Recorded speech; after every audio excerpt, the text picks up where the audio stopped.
예. 이제는 부속실장으로 자리를 옮겼죠. 바로 김현지 실장입니다.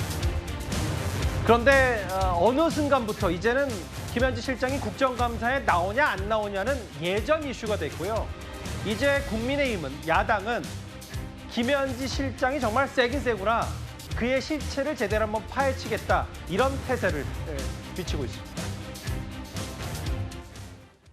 기이합니다. 한간의 보도에는 비서실장인 강훈식 실장까지 능가하는 성남실장, 성남라인이 아니냐라는 그런 보도도 있지 않았습니까? 그러니까 여러 가지 면에서 국민들을 보시기에 알쏭달쏭하고 왜 저렇게 두둔하지? 실제 그런 생각들 하실 것 같습니다.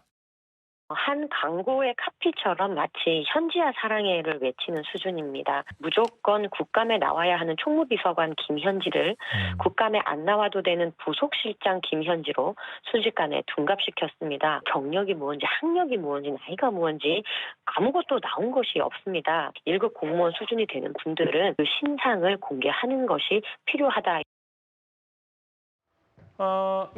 사실 김현지 실장에 대해서 여러 말들이 나오는 이유가 그가 진짜 성남라인 핵심이 아니냐, 세긴 세다, 이런 거 말고도 출신 지역, 학력, 여러 가지 것들이 베일에 쌓여있기 때문에 더 야당은 여러 의심의 눈초리를 거두지 못하고 있는데요. 최성 평론가님, 오늘 김잠경 의원이 정확히는 어제 이런 얘기를 했어요. 김현지 실장이 땡땡대를 졸업했고 대학 은사가 현 김인호 산림청장인데 현직 산림청장의 자리를 맡은 건 김현지 실장이 입김 아니냐, 이런 의혹을 제기했습니다. 그렇습니다. 구체적으로 지금 대학까지 거명되는 상황에서 예. 그 인연으로 은사였기 때문에 산림청장에 임명됐다. 그런데 만약 이게 사실이라, 김장겸 의원 얘기대로 사실이라고 그러면은 이거는 사실 사적 인연을 공적주의로 둔갑시킨 사건이기 때문에 굉장히 이건 휘발성이 큰 사안이 될 수밖에 없습니다. 그런데 아직까지 여기에 대해서는 이제 공방이 오가고 진실이 규명되지 않았기 때문에 좀 사실관계는 지켜봐야 되겠습니다만은 전 이 사안이 주는 핵심 메시지가 분명하다고 봅니다. 어떤 거죠? 베일에 가려져 있고 공개되지 않은 고위공직자가 뒤에서 영향력을 행사한다는 소문이 무성할 때 어떤 사안이 발생했을 때 많은 사람들은 그쪽으로 합리적 의심을 할 수밖에 없다라는 그런 하나의 상징적 사례로 좀 남는 거라고 저는 생각이 되는 거예요. 왜냐하면 사실 1급 공무원이고 더구나 대통령을 지근거리에서 보좌하는 사람이라 그러면은 최소한 투명하게 가족까지는 아니더라도 본인의 커리어가 공개되는 건 너무도 당연한 겁니다. 왜냐하면 국민들의 세금으로서 자신의 공적 지위를 보상받는 사람이니까요. 자, 그런데 아무것도 없어요. 우리가 알려고 들어서 포털을 뒤져서도 잘 나오지가 않고 다만 과정에서 그 영향력이 입증되는 사안이 있죠. 과거 이재명 대통령이 대표 시절에 검찰 수사가 칼끝으로 올 때 문자 메시지가 옵니다. 이제 전쟁입니다라는 이른바 일정도 아니고 정무적 판단을 보좌관이 하는 사안을 놓고 사람들 놀랬어요. 이 사람은 도대체 누구지? 근데 대통령을 따라서 같이 입성했는데 우리가 유일하게 아는 건 성남 라인이라더라 밖에는 모르는 거예요. 그러다 보니까 권력은 세고 그다음에 검증할 수 있는 기능이 없을 때 이런 무성한 소문들이 나오는 건 너무나 당연한 겁니다. 그래서 저는 책임에 걸맞게, 그 지위에 걸맞게 투명한 본인의 어떤 공개가 필요하다. 이건 저는 너무도 자명한 거라고 생각합니다. 저기 이제 공직선거법 위반, 당시 이제 검찰의 기소 당시에 국회 본회의장에서 찍힌 이재명 대통령의 휴대전화, 김현지 국장 전쟁입니다. 저희 뉴스타편에서 당시에 자세히 소개해드린 바가 있어요. 산림청도 입장을 냈어요. 명백한 허위고, 이 김인호 산림청장이 은사 아니고 김현지 실장 가르친 적 없다. 대통령실도 이례적으로 땡땡대 졸업 안 했다. 근처에도 안 갔다. 근데 이게요, 일단 이렇게 만약에 진짜 사실이 아니면 단순히 해프닝으로 치부될 수 있다고 하더라도 여건이 봤을 때 이게 또 국민의힘이 누군가 의혹 제기를 해요? 그러면 땡땡대 아니다. 누가 또 의혹 제기를 해요? 그 사람 은사 아니다. 라고 그냥 사실관계만 아닌 것만 바로잡을 건지, 글쎄요, 대통령실도 좀 고민을 해봐야 되는 지점 아닌지 모르겠어요. 글쎄요, 이제 그런 고민들은 이제 잘 하실 것 같긴 한데 저는 좀 이런 말씀 좀 드리고 싶습니다. 아니, 김현지 씨가 학력을 위조하기로 했습니까? 아니면 학력을 부풀리기로 했습니까? 그거 가지고 어떠한 행위를 했습니까? 아무것도 안 했는데 왜 이렇게 김현지 씨의 학력에 대해서 집착하시죠? 오히려 지금 우리 사회에서 가장 문제가 된다고 하는 학연, 지연, 혈연 이런 것들을 본인 스스로가 가림으로써 아무도 그거와 관련돼서 그 연줄을 찾아서 헤매는 이런 일 안 해도 되는 거 아닙니까? 그렇다면은 김현지 씨에 너무 대해서 그걸 확대하시는 거 아닙니까? 도대체 무엇이 학벌이 쌓였다고 궁금하신 그거를 건지 잘 모르겠어요. 아니 공적적인 건 전 아니니까요. 국민들에게 예. 김현지 씨가 언제 어디서 태어나가지고 어느 학교를 졸업했는지를 왜 그거를 알려야 합니까? 예. 저는 김현지 씨가 맡은 바 책임에 대해서 그 책임을 다 하는데 예. 학력이 혹시라도 어떤 규정이 있어서 일정한 수준 이상을 졸업해야 할 수 있는 역할을 맡았다든지 예. 아니면 지금 김현지 씨가 맡고 있는 역할이 큰 문제가 생겨서 그것에 대해서 지금 뭐 국민의힘 또는 국회에서 예. 이 부분에 대해서 들어봐야 되겠다라고 한다면 그 부분에 대해서는 얼마든지 소상하게 해명할 수 있을 것 같습니다. 예. 그런데 어떤 국민들의 그냥 관심 사안이니까 학교 어디 나왔는지 알려주세요라고 얘기하고 그것과 관계없는 사람들까지도 저 사람이 산림청장에 임명된 건 학교 스승이기 때문에 보훈성 인사를 해준 것이다. 이런 식의 무차별적이고 그 무분별적인 의혹 제기만으로 김현지 씨를 지금 악마화하고 있는 건 아닐까? 이 점에 대해서는 한번 고민해 볼 필요가 있을 것 같습니다. 당연히 김진욱 대변인의 논평은 저희가 존중하고 저도 그 취지도 다 이해하고 다만 중간에 제가 말을 끊으려고 했던 취지는 뭐냐면 이게 만약에 그 김현지 실장이 보직도 뭐 옮긴다는 논란도 없이 그냥 국정감사 증인으로 자연스럽게 총무비서관한테 나왔으면 이렇게 야당이 또 이게 뭐 근거 없는 거라고 치부할 수 있어도 여건이 이런 의혹 제기가 추가로 없지 않았을까? 뭐 근본적인 얘기도 할 수 있을 것 같아요. 은사가 현직 산림청장에서 혹은 땡땡대를 졸업했다. 뭐 특정 전공까지 나오던데. 근데 또 하나 있습니다. 최근에 이제 성남시장, 정확히는 성남시 시절부터 김현지 실장을 잘 알았던 개혁신당 이기인 사무총장이 과거 시민단체 얘기를 하나 꺼냈습니다. 시장 재임 중에 2층 우리가 2층으로 불렀었거든요. 2층에 바로 옆에 성남의제 20일 실천협의회라고 있어요. 거기에 매년 한 7천만 원 정도 성남시에서 보조금을 주다가 김현지 씨가 사무국장 임명되고 나서부터 한 1억 5천만 원까지 올라가고 약 한 10년 동안 12억 정도 보조금을 받았었거든요. 도대체 왜 이렇게 현지를 애지중지하는가 막. 이재명이 좋으면 불법이라도 괜찮아. 아무래도 이재명 시장에 대한 비밀을 너무 많이 알고 있기 때문 아닌가. 송영훈 변호사님, 이게 이긴 사무총장 주장은 이제 성남의제 21이라는 시민단체를 성남시가 꽤 애지중지했고 실제로 여기에도 또 현직 그 산림청장이 등장한다. 이긴 사무총장의 과거 증언과 실제로 김장겸 의원의 의혹 제기를 종합해보면 뭐 이 정도가 새로운 얘기인 것 같아요. 그 백현동 한국식품연구원 부지 용도 변경 전체적으로 매우 자연스럽지 않은 과정이었지 않습니까? 특히 이재명 당시 성남시장이 김인섭 씨가 말을 하면은 험지였던 성남 분당갑에 국회의원 출마를 할 정도로 굉장히 시장에게 영향력이 강한 김인섭 씨에게 백현동 개발업자들이 집요하게 거액을 들여서 로비를 했고 그것은 대법원에서 유죄 판결이 확정된 사실입니다. 그리고 백현동 부지는 녹지 지역이었는데 준주거 지역으로 전례를 찾아보기 어려울 정도로 4단계나 되는 종상향을 했고 이재명 대통령 본인은 그것이 국토부의 협박을 받아서 한 것이다라고 허위사실 공표를 했다가 대법원에서 유죄라는 판단도 받았죠. 이 백현동 부지의 개발 과정에 있어서 저 환경영향평가 의견서는 대단히 중요한 역할을 했을 겁니다. 왜냐하면 외부 시민단체가 의견을 냈는데 그것이 개발에 있어서 대단히 부정적이다라고 했다면 당연히 제동이 걸렸겠죠. 그런데 오히려 녹지 지역을 준주거 지역으로 개발하는데 오히려 개발을 잘하는 것이 낫다. 이런 의견이 들어왔기 때문에 저 용도 변경에 탄력을 받았을 것으로 추정이 됩니다. 그리고 그 시민단체는 다름 아닌 성남시청 2층에 사무실을 두고 있었던 김현지 씨가 사무국장으로 있었던 성남의제 21이었다는 것이고 그러면은 그 환경영향평가 보고서가 제출되는 과정에 대해서도 김현지 실장은 굉장히 잘 알고 있지 않겠습니까? 이렇게 이재명 대통령의 중요한 과거에 대해서 잘 알고 있는 인물이기 때문에 중용되는 것 아닌가. 이 부분이 지금 유심히 봐야 될 포인트다라는 점을 말씀을 드립니다. 다만 다시 한번 말씀드립니다만 산림청장 혹은 대통령실은 해당 대학 안 나왔다 김현지 실장이 그리고 이 사람이 현직 산림청장 은사 아니다라고 사실관계를 바로 잡았습니다. 그런데 이재명 대통령과 김현지 실장이 어떤 관계임을 좀 짐작할 수 있는 보도 하나가 나왔어요. 다음 화면을 보겠습니다. 뭐 저희가 구체적으로 하나하나 설명하기 전에 일단 제목만 봐서 이재명 당시 변호사가 받아야 될 성공 보수를 김현지 실장이 받았다는 건데요. 장윤주 변호사님. 네. 뭐 좀 더 구체적인 얘기를 좀 더 만나보긴 하겠지만 실제로 이런 사례가 이례적인 건 맞는 겁니까?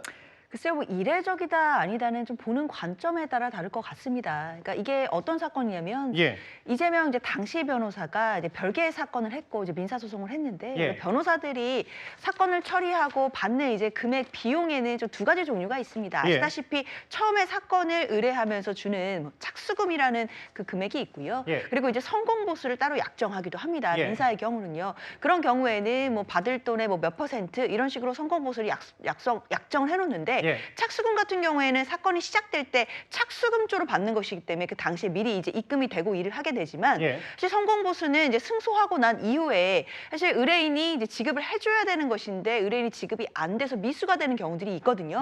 그렇기 때문에 아마 당시에 이재명 변호사도 이제 미수가 됐던 그 채권을 김현지 실장에게 채권 양도를 한 것으로 보이고 김현지 실장이 그 부분을 소송을 별도로 제기를 해서 뭐 수행을 했던 것으로 보이는데요. 뭐 이것만 두고 뭐 이례적이다, 뭐 아니다 이런 부분들은 저는 보는 관점에 따라 다를 것이라고 생각이 들고 다만 이 과정에서 어떤 불법적인 것이나 또는 뭐 비윤리적인 것이라든지 아니면 부적절한 것이 있었다는 것인지 저는 이런 무차별적인 의혹 제기가 좀 이해가 되지 않는 부분들이 있거든요. 사실 뭐 채권을 양도했다는 것만으로도 이 자체가 뭐 부적절하다 이렇게 보기도 어려운 상황에서 사실상 김현지 실장에 대해서 여러 가지 공방이나 또 무차별적인 의혹이 제기되는 것 아닌가라는 생각이 들고요. 뭐 뒤에도 나오겠지만 김현지 실장이 저는 국감에 출석할 가능성이 높다라고 보기 때문에 그 과정에서 아마 국감에 출석을 해서 여러 가지 대답을 하다 보면 지금 제기되고 있는 여러 의혹들 사실 이런 부분들은 가볍게 넘어가지 않을까 생각됩니다. 그러니까 갑자기 든 생각에서 장현주 변호사 스스로도 누군가에게 성공보수 넘겨준 적 있으세요? 제가 성공보수를 못 받은 경우는 있습니다. 못 받은 경우는 있는데 그때 뭐 다른 사람에게 넘겨줄까라는 생각을 해본 적은 있지만 실제로 넘겨준 적은 없는데요. 뭐 송 변호사님도 계시지만 사실 변호사들이 성공보수를 제때 못 받는 경우가 많이 있긴 합니다. 갑자기 목이 메셔서 지금 안타까운 생각이 들었어요. 감정이 싹 들어간 것 같은데 뭐 일단 알겠습니다. 무슨 말씀인지. 송영은 변호사님. 근데 여기에 장현주 변호사 설명을 잘 들어봤는데 여기에 어떤 인물이 또 하나 등장하냐면 지금 현 유엔 주재대사인 차지훈 당시 변호사, 이재명 대통령의 18기 연수원 동기이기도 하는데 여기 또 소송을 맡았고 이런 얽히고 설킨 것들을 야당에서는 뭐라고 주장하냐면 다음 화면을 볼게요. 국민의힘에서는 이게 상식적이지 않고 전례가 없는 사례이기 때문에 이것도 또 하나의 의혹 아니냐라고 보고 있는 것 같아요. 저 구도는요. 아는 만큼 보입니다. 왜냐면요.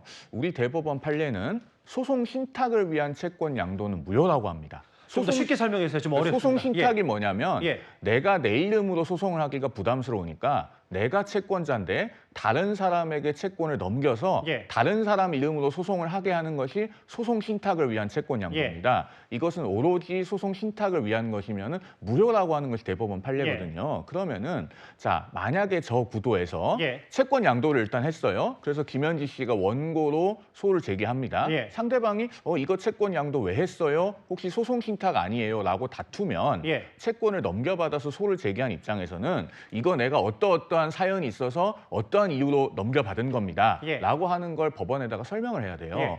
그래야 되었을 가능성이 있는데 실제로 그렇게 다퉈지지는 않았다고선 치더라도 변호사는 그런 가능성을 의식할 수 있기 때문에 상당히 믿을 만한 사람이어야 저 채권을 양도하지 않았겠는가. 혹은 정말로 뭔가 넘겨줘야 될 사정이 있어야 되지 않았겠는가. 우리가 두 가지 갈래로 추측을 해볼 수 있거든요. 그런데 저 그림에서요. 차지훈 변호사가 등장하잖아요. 맞아요. 이재명 대통령의 사법연수원 동기이자 굉장히 막역한 사이인 걸로 알려져 있습니다. 그렇다면은 저 소송의 실질적인 당사자는 과연 당시 이재명 변호사였을까? 아니면 김현지 실장이었을까? 이런 부분에 대해서 의문이 꼬리에 꼬리를 물고 나오게 되는 겁니다.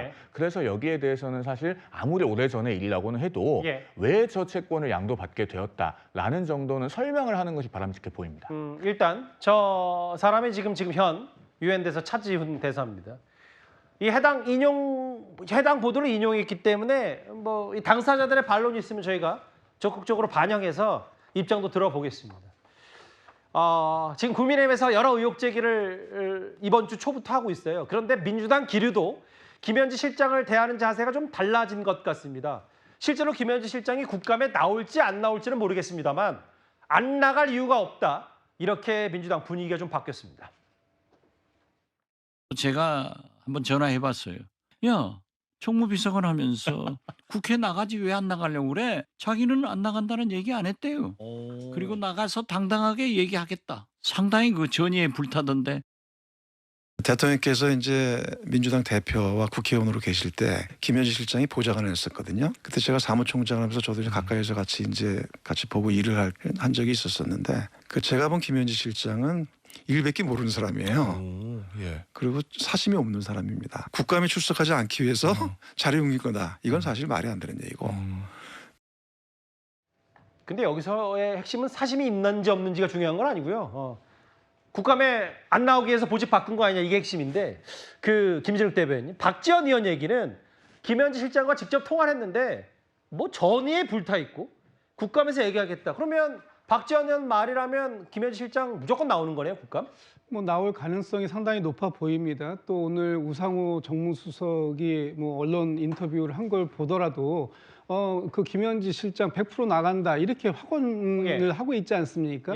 저는 김현지 실장이 본인 입으로 저는 국감 나가기 싫습니다. 안 나갑니다. 라고 얘기한 적이 단 한 번도 없는데 왜 문제를 이렇게까지 지금 몇 날 며칠 일주일이 넘도록 이 문제를 가지고 이런 언론들이 공방을 해야 되는지 또는 저는 이해하기가 참 어렵다 이런 말씀 좀 드리고요. 김현지 실장은 저는 처음부터도 근데 너무나 당당하게 맡은 역할을 했고 그 역할에 대해서 얼마든지 국민의힘에서 질문을 한다면 그 질문에 대해서 답변할 수 있는 능력이 있다. 저는 그렇게 얘기를 했고 또한 저는 앞으로 그렇게 할 거라고 봅니다. 다만 지금 오늘도 국민의힘이 문제 제기를 하는 걸 보면 지금 이재명 대통령이 변호사 시절이던 시절이면 2010년도에 성남시장이 되었으니까 이미 그 이전의 얘기입니다. 그러면은 이미 한 20여 년 가까이 된 얘기까지 들춰내가지고 김현지 실장에게 뭔가 물어봐라. 이건 물어보겠다. 이건 의혹이 있다. 이걸 설명해라. 이런 식으로 하는 것이 과연 국감장이 맞는가? 본인이 맡았던 역할에 대해서 지금 현직 공무원으로서 답변해야 할 내용과 그렇지 않고 그냥 일개 의혹을 제기하고 그것에 대해서 답변해봐라 라고 얘기하는 것 이런 상황에서까지 나올 필요가 있는가라는 생각을 저는 들어요. 그럼에도 불구하고 국회에서 부르면 당연히 공무원이니까 나와야 될 의무는 있는 것이죠. 아마 그 부분에 대해서는 국회가 잘 정리해낼 것이다 이렇게 보고 있습니다. 김진욱 대변인 말씀이 맞아요.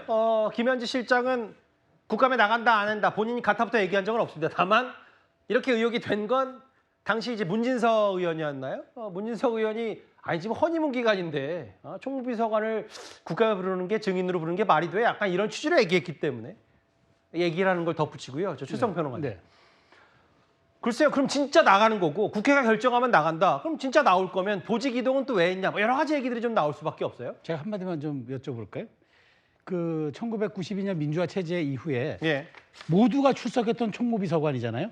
그 총무비서관 지휘에 있을 때는 민주당이 절대 나올 수 없다고 옹호하던 분이 단 한 명도 출석한 사례가 없는 부속실장에 임명돼가지고 나 국회 나가겠어요. 이게 이해가 됩니까? 이게 말이 됩니까?